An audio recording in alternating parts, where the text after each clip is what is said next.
Good evening, everyone, and a warm welcome to all of you.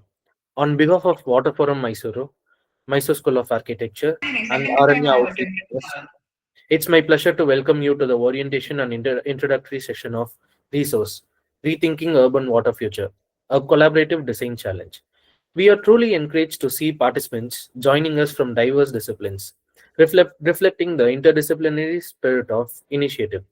This competition emerges from the larger initiative of Jeevajala Jeevanaadi, meaning life-giving water, the pulse of environment. It is not just a design competition, but a call to rethink how we engage with water, ecology, culture, and community in our rapidly urbanizing cities. I now invite Dr. Champa H.S. ma'am to introduce the Resource Design Challenge, its intent, its structure, and what participants can expect from this journey. Good evening to one and all. There are a couple of presenters who are joined us and few of the registered participants and others also. Okay, so welcome to each one of you and thanks to each one of you for showing interest uh, to take part in the competition. This is our introductory session, which is talking about resource, rethinking urban water future. So quickly, just to take all of you through a journey that what we have gone through with little technical information, because for some people it might be for the first time that you're getting introduced to Purnaiah Canal or the competition, the way we would want to take it forward. So now, may I request Hanil to share the presentation, please?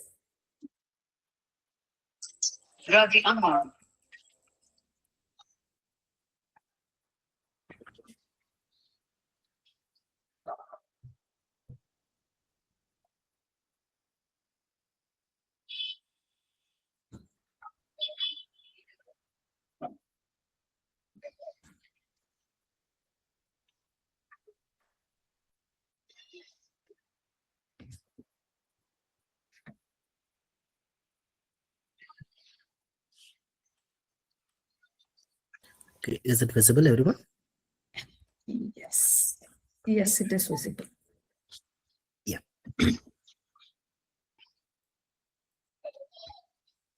Yeah. So let me just quickly take you all through the journey or what is the competition is all about. So as I mentioned, it's a collaborative design challenge where we are trying to reclaim, restore, and reimagine the historic Purnaiah Canal, which is in Mysore. Next, please. And now we may also, I would like to inform all the participants.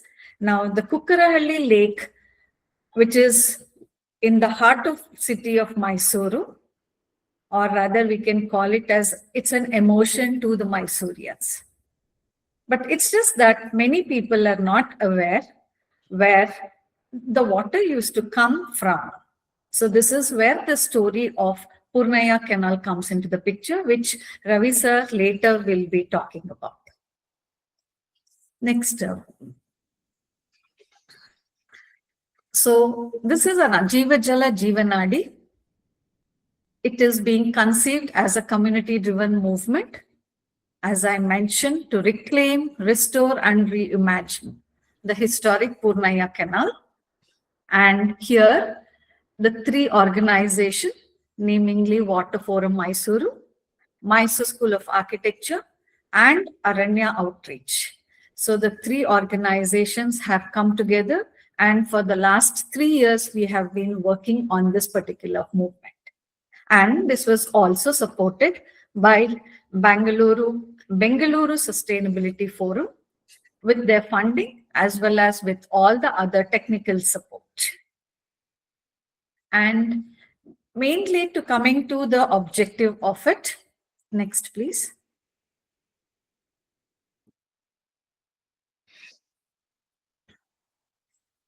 the design competition, it invites all the participants to propose design interventions. So when we say here design interventions, it's not artistic, nor architectural, nor urban design. It's a culmination of all ideas. It could be a biologist or an anthropologist or any other kind, because here we are trying to look at the response in terms of ecological, cultural, and urban complexities of the neglected and the lost Purnaiah Naala, a 25-kilometer historic man-made canal system in Mysore. So the participants are expected to propose site-sensitive, sustainable, and socially inclusive solutions that reimagine the canal not merely as a functional watercourse, but as a living landscape integrated into the urban fabric. Once we take you through the journey, and I'm sure as we have already shared the annexures with all of you, you might have got a little more detail in terms of the way the competition is going to go about. And at any time, if you all face any problem in understanding it, or if you need any clarification, you may please feel free to approach us at any time through WhatsApp or on call or through email. Next, please. Yeah, so the main objective over here is trying to a clear understanding of ecological restoration and landscape resilience, water-sensitive urban design principles, cultural relevance, and inclusive community participation. In the last 3 years, what we have also come to understand, the neighborhood, the community, joining the hand and making them responsible for their own immediate surrounding is very, very important. So that is where I think we would want to open up these set of ideas that we would want to get it from each one of you to cater to. Next, please.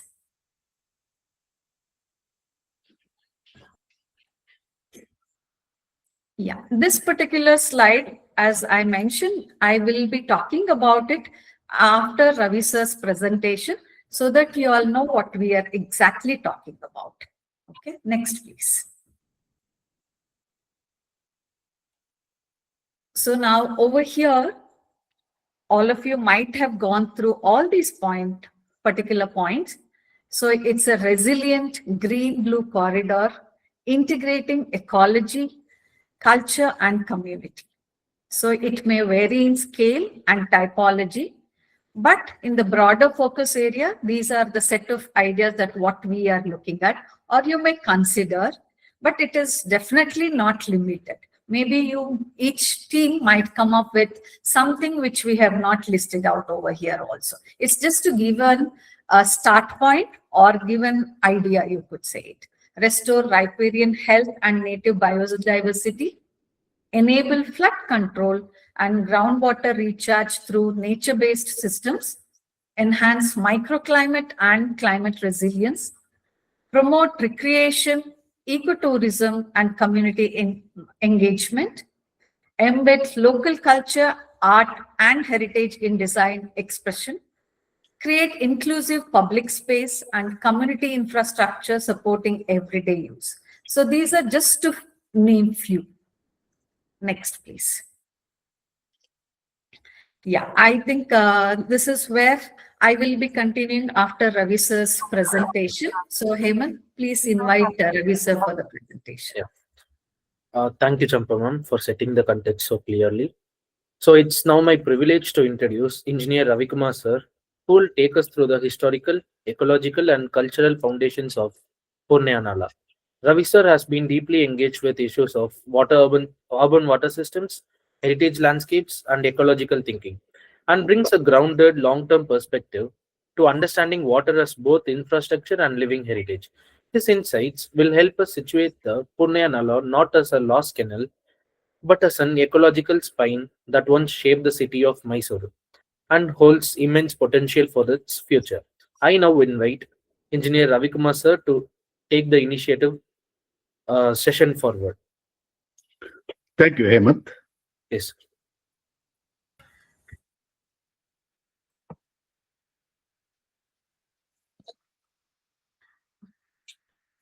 Can I have the presentation?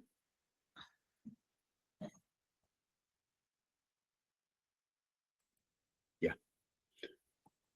Good evening. It's my pleasure and privilege to take you through a brief look at the history of Kukaralli Kere and Purnaiah Nala.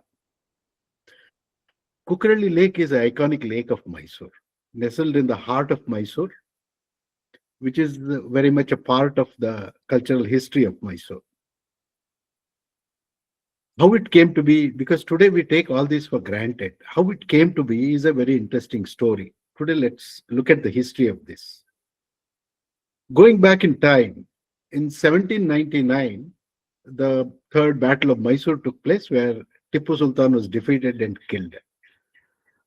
The British transferred the sovereignty to the Kingdom of Mysore, the Wadayar family, as as a subsidiary of the British Empire. The capital shifted from Srirangapatna to Mysuru. So Mysuru inherited this.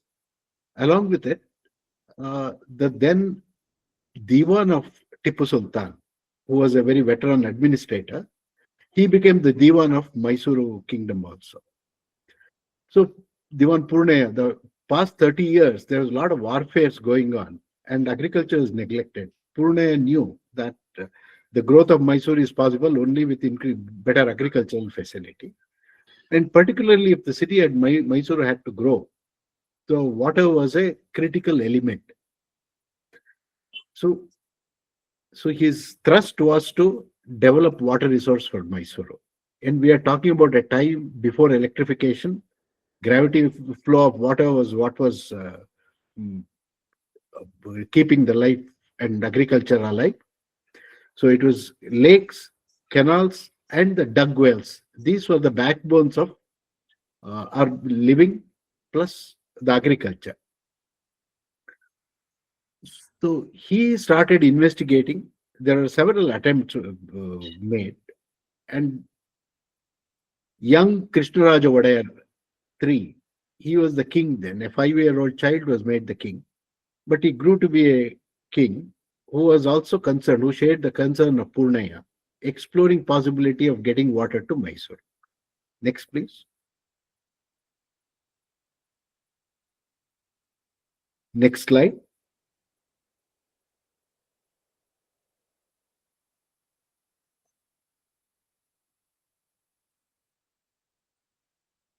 This is a map of 19.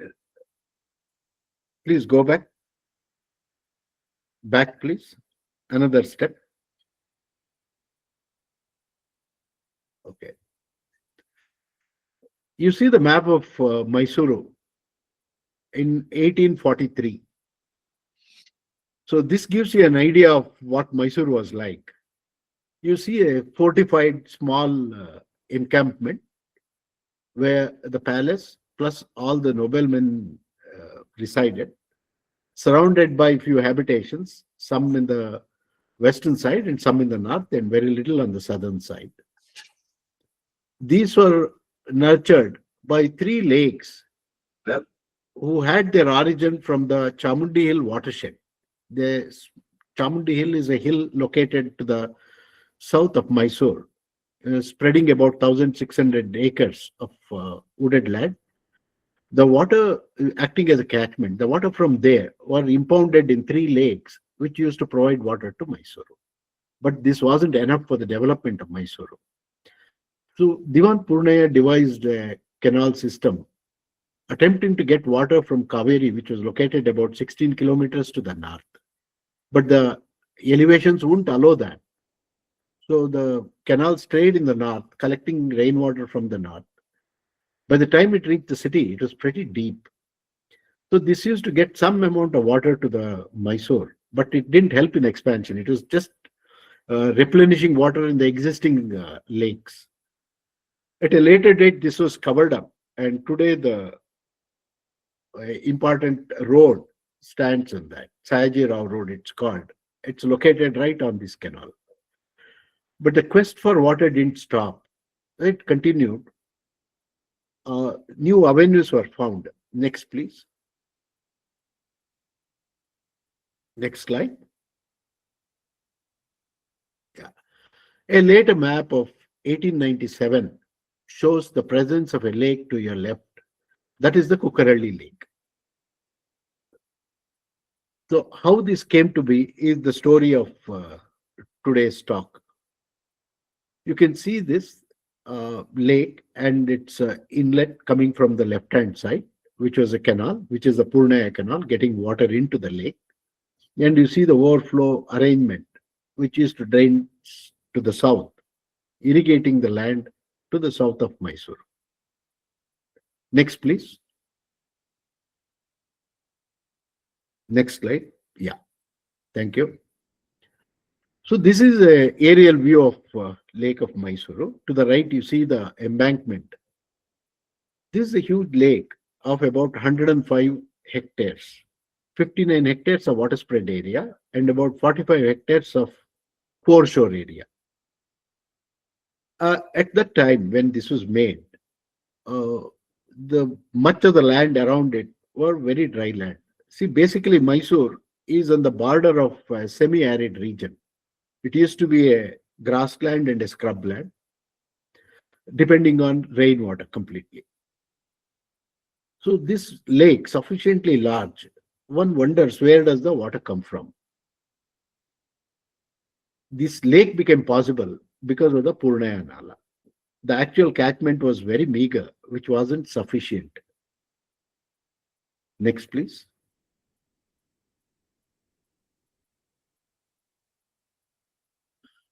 At the time, Mysuru was very small.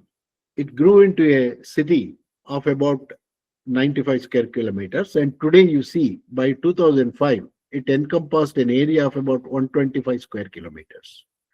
You see the drainage districts, and the thick line that you see is the ring road that is going through Mysore. Half the ring road was completed and the other half came later. These are the drainage districts. Let's take a closer look at the drainage districts. Next, please. Yeah. The red dotted line you see is the ridge line between Kaveri Basin, which is to the north, and the Kabini Basin, which is to the south. One disadvantage of being on a ridge line is there is very little water. Harvesting rainwater is very difficult because the runoff starts from there. So it's a challenge. As you go down the stream, you get more water, and chances of getting water or impounding water is better. But Mysore is located right on the ridge line in the center of this map. So how to get water there was a challenge. Next, please. Yeah. In this map, to the south, you see an elevated region, which is the Chamundi Hill, and you see the streams running downstream. There are 3 lakes on this, which used to get water to the Mysore then. But the possible development of Mysore was to the west and south, and hardly any water there. But if you notice, on the left-hand side, there is a gray area. This is called the Yellowwall Ridge. Mysore is at about 750-meter elevation, and Chamundi Hill, which you see to the right and south, is at an elevation of about 1,000 meters. The Yellowwall Ridge or Yellowwall Plateau to the left is at 850 meters. So Purnaiah and his team, they realized that there is potential to get water from this region. In this grassland, there are several lakes which used to drain into one called Viladu Lake, from where they thought of getting water to Kukaralli Lake. Next, please.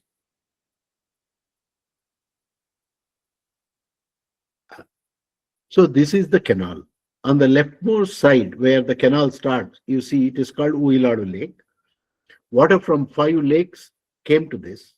It was linked to another lake called Madagalli Doddakere. So this is a 2.5 kilometer link canal. The Madagalli Doddakere itself had a couple of lakes upstream.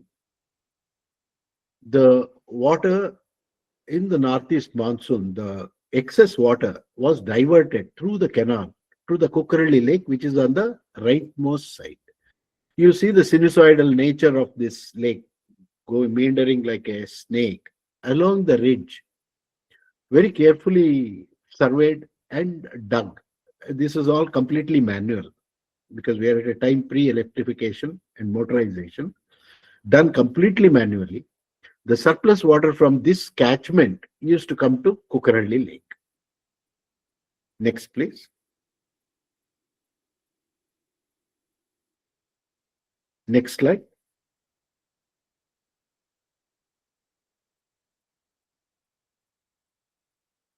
Yeah. So the issue is Kukaralli Kere. The lake itself has a very meager catchment of about 3.7 square kilometers, which is very inadequate for a lake of that size. So such a lake became possible by diverting the water from these upstream lakes. So instead of 3.7 square kilometers, the catchment extended to directly to another 16 square kilometers and indirectly by another 10 square kilometers as the canal went along. Some more gathering of water became possible. So this is how Kukaralli came into life. Kukaralli Lake came into life. So the diverted water was taken to Mysore and filled up the lake. So this paved the way for industrialization of Mysore. In the year 1916, two things happened. One was the University of Mysore, which was set up on the banks of this lake. Another thing was the first industry in Mysore, the larger industry, which is the sandal oil factory. Till then, sandalwood was being sold to the British, and First World War saw discontinuity in this disruption. Then the kings thought, why not produce oil in Mysore itself? So people were sent to learn the technique. After they came back, a factory was set up here in the year 1916. Vishwesvaraya was there. He was the engineer. He also chipped in. With the result, the sandal oil factory came into being on the south of Mysore, and a cast iron pipeline was laid from the Kukaralli Lake to the sandal oil factory. So the sandal oil and the Mysore sandal soap, they owe their existence to the waters of Kukaralli Lake and indirectly to the water from these upstream lakes. That's how it came to be. Next, please.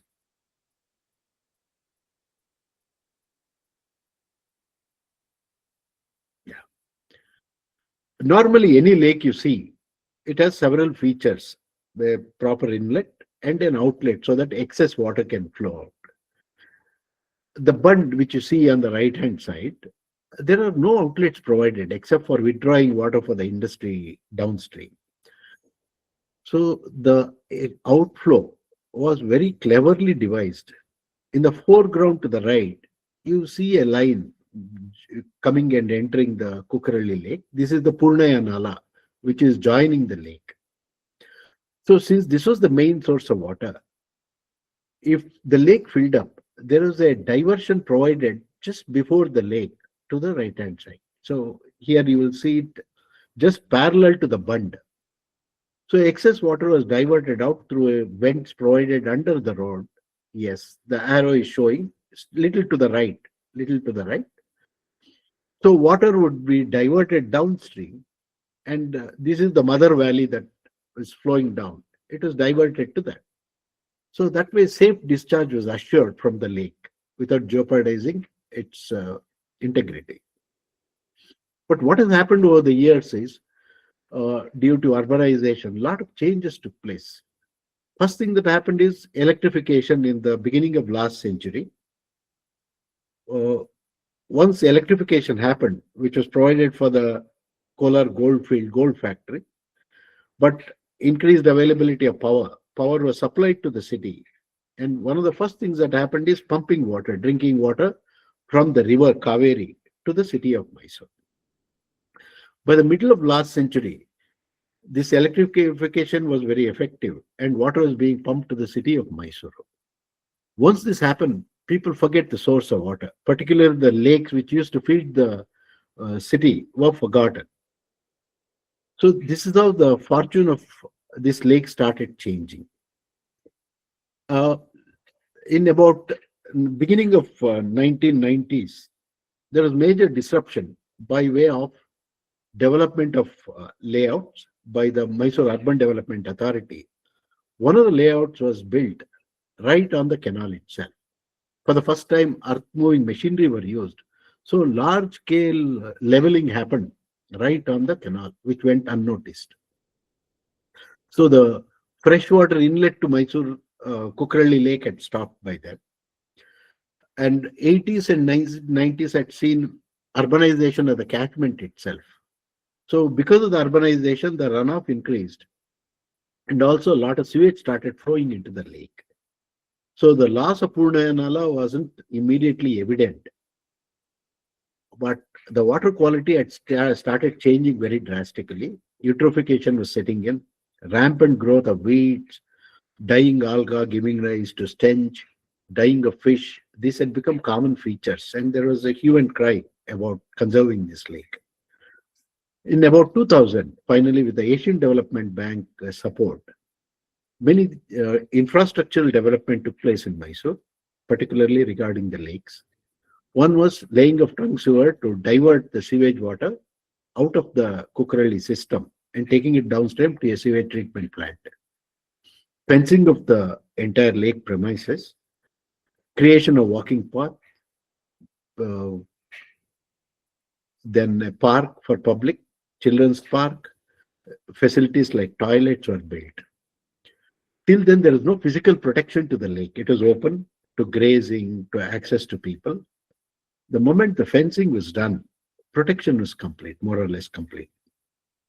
So a lot of afforestation efforts also took place. So today, if you see a forest-like atmosphere, it is because of all these efforts. The primary use of this lake as a irrigation lake, as a source of drinking water, was no more valid. But still, the presence of this lake was very relevant. Because in the late last century, groundwater came into being, groundwater harvesting came into being, a lot of borewells were dug. So the city's growth was partly supported by the presence of these borewells, which also needed groundwater recharge. The lakes were fulfilling that function. It was fulfilling the function of flood control, groundwater recharge, and a repository of biodiversity. Later, you will learn more about that. So this shows a very rich, diverse life forms, both aquatic and terrestrial, around that, supported by the presence of the lake itself. And it also controls the microclimate of Mysore. Next, please. Next slide. Yeah. In about 1994, suddenly there is foundation work happening on the canal itself. That's when people woke up and protested that this canal had to be restored, not to be lost. It's a heritage of Mysore. Then the canal, the construction work on the canal was stopped, and it was declared that it will be protected. The assurance was given. But since then, many such assurances have been there, and it's not fructified. And there has been sporadic attempts at reclaiming that land, but it hasn't been very successful so far. Recently, a complete survey of the canal has been done. Government has taken a decision to reclaim its land. So that brings back hope of reviving the canal. But reviving the canal has to be done with a lot of rethinking. Next, please. Because as you see in this map, from the left-hand side, from Uiladu Lake and number 1 and number 2, Madagalli Lake, the canal run starts, terminating in Kukralli Lake. What you see as green is things that are not been occupied. They are damaged, but it's not occupied. But you see the gray areas, they have been completely occupied. So there is a serious discontinuity in the canal. But this is where the rethinking comes into it. To keep the lake alive, you require only, and we also don't need so much of water coming into Kukralli Lake, because the entire catchment is getting urbanized, runoff is increasing. So we wouldn't like to have so much of water coming into the heart of the city, which could create other problems. As you see at near number 7, the last 5.5 kilometers of canal revival will bring enough water to Kukralli Lake. But from number 1 to number 4, you see the part of the canal which is still available. It's possible to rethink and repurpose so that groundwater recharge can take place and build the climate resilience of the city and also augment the biodiversity which is being lost. The city is growing very fast. A continuous green belt like this is going to enhance or at least preserve the blues and green percentage of Mysuru. Next, please. This is a view of Madagalli Doddakere, where the canal run starts. In the foreground, you see two openings. They are actually the outlet of the sluice. So this is a sluice-controlled canal, so that the excess water, flood water from all the lakes collected, would be diverted to this and released from here. In case it is not required, it was possible to close the sluices so that from another overflow weir, water would flow out and goes downstream. That way, a completely managed system. So this is a 150-year-old system built with lime mortar and bricks, which is still there. Next, please. Next slide. Yeah. On the right-hand side, you see that the trough that has been created so that the lake fills up. It overflows into the trough from where it is led. On the left-hand side, you see two sluice gates, which are controllable. So all these structures are still intact, but dilapidated. So there is tremendous scope to bring them back to life as a heritage. And this is a true heritage of Mysore. The growth of Mysore became possible by the presence of this elaborate system of water diversion from upstream dryland lakes to bring life to Mysore. So this should not be forgotten. This should be kept alive, not only as a memory, not only as a story, but as a living entity. Because this is going to change. This is going to be a response for climate change from Mysuru, so that a lot of groundwater recharge can happen, a lot of blue-green areas and biodiversity that goes with it can be preserved. So that is the opportunity that we see. So repurposing to suit present day without forgetting the importance of this important inheritance of Mysuru. Next, please. Yeah. Just remembering the biodiversity, we take it for granted. The Kukrali Lake witnesses a lot of migratory birds, resident birds, mammals, reptiles, and amphibians. This is possible because of this water system. If we lose today, what is the future of this? So keeping Kukrali Lake alive, plus its associated system, is a challenge of today. In today's knowledge, technology, and concerns, this is highly possible. Another interesting fact is addressing this one issue is going to address, out of the 17 sustainable development goals, 5 of them are addressed directly and 3 of them indirectly. So that way it becomes very relevant today that this kind of a project could be the right kind of response for climate resilience. I thank you for your attention. Thank you, Ravi sir, for deeply insightful session.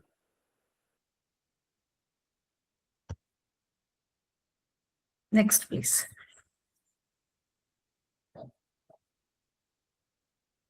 Yeah, this is just a quick look in terms of who are we and what have we've been doing. And as you have seen, there is a core group, which is a mix of environmentalist to water resource department, retired superintendent engineer, architect, naturalist, environmental educationist, architect, landscape architect, planner, media and communication perfect. So this is the beauty of the core group coming in here as Water Forum.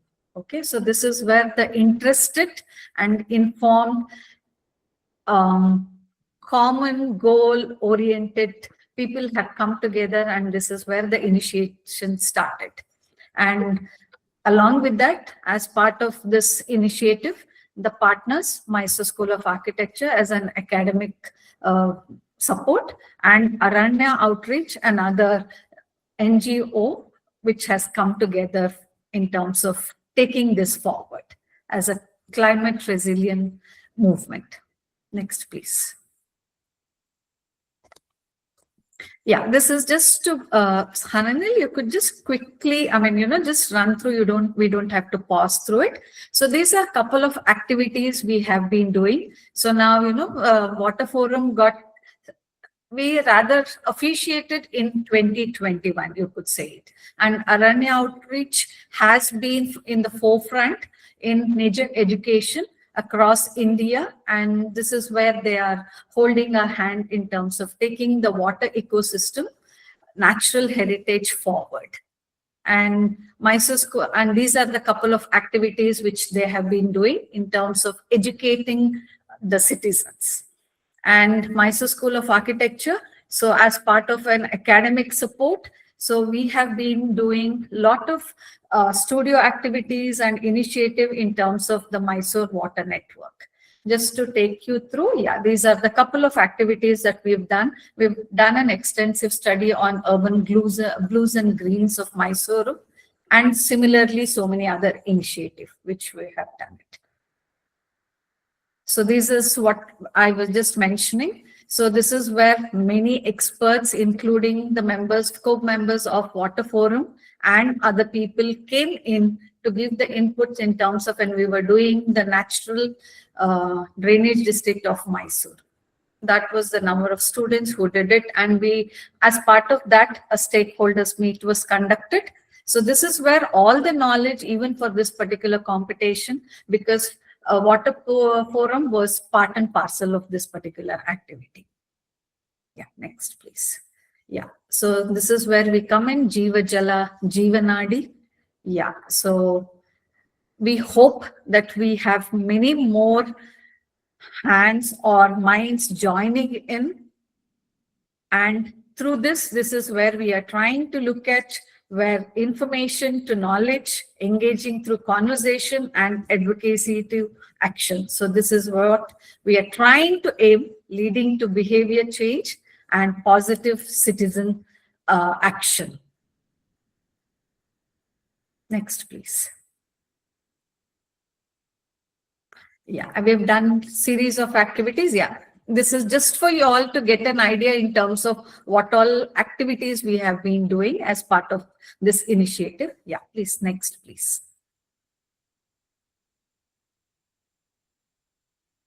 All the discussions, the workshop, the awareness sessions, brainstorming sessions, we've all sat and done all these kind of things as a team and as partners. Yeah. This is one thing I would also like to mention. This is where our sitting MP, Member of Parliament, Mr. Yaduvir, comes into the picture, where he was invited as the chief guest, and we had conducted a stakeholders meet to bring in the awareness in terms of Purnaiah Naale to the general public. Yeah, next, please. Yeah, these are the press coverage what we had. Next, please. Yeah, similarly, the INTAC also did a study where they were called to prepare a DPR, and we had also taken part as part of the stakeholders meet and supporting the entire cause. Yeah, these are a couple of other things which we continuously do it. Yes. Yeah, this is another thing, like, the way the competition is being conducted now. Similarly, there are series of sets of people or general audience where we felt it is much better to have different kind of activities. So that is where the treasure hunt came into the picture. Almost about 150 citizens of Mysore had taken part. Actually, a couple of from Bangalore also had come to take part in this thing. So it was another way of reaching out to the people about Purnaiah Canal. Next, please. Yes. This is back to the competition. Now, all the team are supposed to work at 3 different scales. The one would be for the entire 25 kilometers long canal, how do you think you can envision in terms of your ideas and things like that, which sir also showed in his presentation? That would be one. This will, and the second one where we have mentioned it as lake zone. The participant or the teams can choose any one of the zones, either zone 1, Madagalli Kere, which we have detailed out in our annexures, which we have already shared with the teams who have registered. And another zone 7 would be the, there are series of different kind of urban setup over there before it reaches Kukrahalli. So this will be the last stretch of which has informal settlement, institutional and public open area, and finally entering the lake. So the teams have to choose either zone 1 or zone 7. Now coming to the zone B, now we have series of sections along what Ravi sir had shown. The spine which we were seeing, we have divided that into different opportunities. So now the team may feel free to choose any 2 of them to come up with demonstration and how they would want to take or recommend, suggest their ideas into it. Yeah, the next one. Yes. So now what I just mentioned it, canal wide visioning is number 1, part A. So this is what we are talking about. And part B is contextual, any 2 selected zone. Yeah, this is another thing that, sorry, I need to correct. 1 zone from category A, that is lake zone, and any 1 zone from category B. So ecological, peri-urban and institutional zone. That is what it consists of. Okay.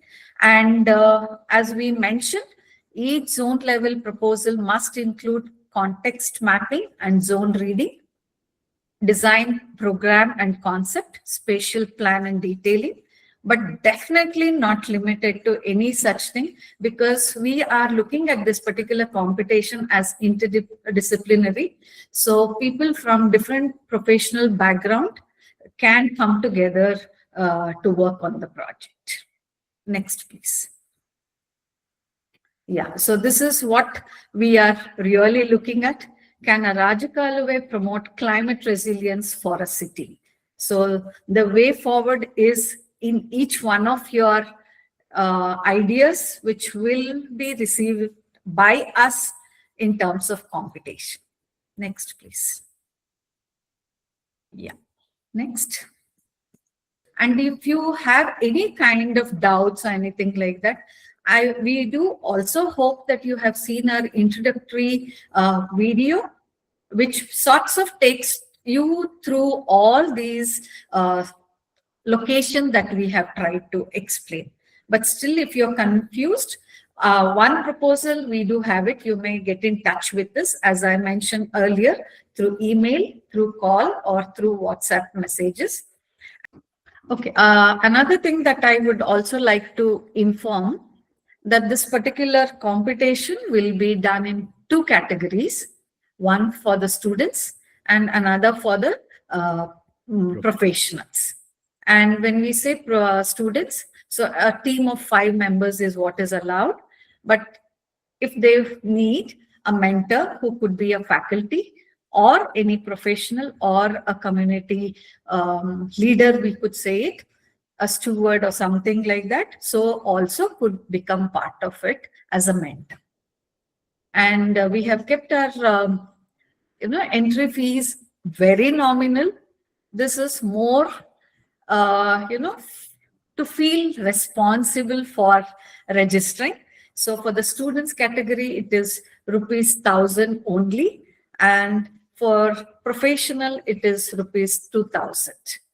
Which couple of teams have already started doing the registration. So we also request all the others who have registered and not yet registered also to spread the word among your friends and other schools and colleges to take part in the competition, please. I would also like to inform there will be the next webinar on coming Tuesday, which will be on the 27th at the same time from 7 o'clock to 8 o'clock, wherein our three presenters, one is engineer Ramesh Hebbale, who will be talking about hydrology, and also then architect Anjali Sharma. She will be talking about urbanization. And then we have Mrs. Supreet Kaur, who will be talking about biodiversity. Now, these particular topics are not general, but it is very specific to the initiative that we have taken, and it will be based on Purnaiah Canal. So we request all the participants to attend the webinar so that you understand what we are talking about. Similarly, in the month of February, we will be having few expert talks on various other topics which may help each one of you to take your own decision in terms of the design competition. Yeah. Thank you all. To conclude today's session, I invite Supreet ma'am to deliver the closing note. Hello, good evening, everyone. It was a pleasure to have everyone on board as part of this session.